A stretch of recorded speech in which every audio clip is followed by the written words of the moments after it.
Alors, j'ai plusieurs casquettes. Je suis cofondateur de l'Association tunisienne des libertés numériques, ainsi que d'un média tunisien qui s'appelle Femtcom. Je suis professeur à Sciences Po Paris, j'enseigne les sciences politiques appliquées à Internet, et puis je suis entrepreneur. Mon métier de base, c'est de faire des startups sur Internet. Très bien. Votre présence aujourd'hui à CityCamp. En présence à CityCamp, d'une part, je travaille beaucoup avec la Banque mondiale, et je suis très intéressé par tout ce qui touche l'open data.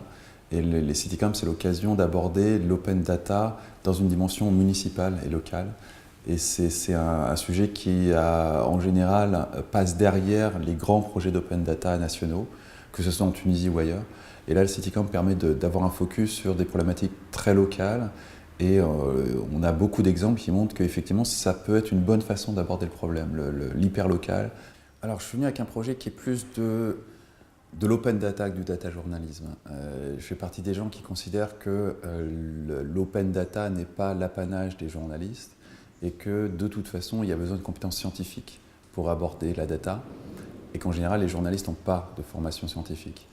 Maintenant, en Tunisie, on trouve énormément d'ingénieurs qui se retrouvent journalistes. Donc, ce n'est pas forcément un drame en Tunisie. Au contraire, on va plutôt avoir tendance à trouver des gens qui ont plusieurs casquettes, dont celle de journalisme, mais qui ont un background scientifique. Donc c'est plutôt un atout pour la Tunisie. Et en l'occurrence, là, on est dans une école scientifique, donc c'est plutôt le bon endroit. Et je suis venu avec un projet qui consiste à montrer un exemple très précis dans une localité américaine d'un médecin, c'est-à-dire quelqu'un avec un background scientifique, qui a appliqué l'open data pour résoudre de façon spectaculaire un problème de santé publique. Et ça a été spectaculaire au point qu'aujourd'hui, toute la municipalité de Camden, qui est une petite ville de banlieue très très pauvre dans la banlieue de Philadelphie, toute la municipalité utilise l'open data pour essayer de réinventer les services municipaux.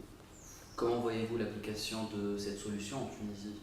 En Tunisie, on est dans un pays qui est extrêmement moderne, qui a informatisé tout un tas de choses depuis très longtemps.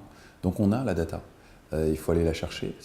En tant que telle, c'est une étape importante. Il faut aller la chercher, il faut la rassembler, il faut la mettre dans des systèmes, il faut essayer de la comprendre, il faut la manipuler jusqu'à ce qu'on trouve des informations au sein de cette data.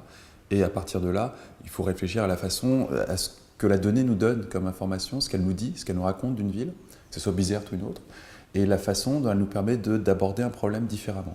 Et c'est le même problème en Tunisie ou en France ou aux États-Unis.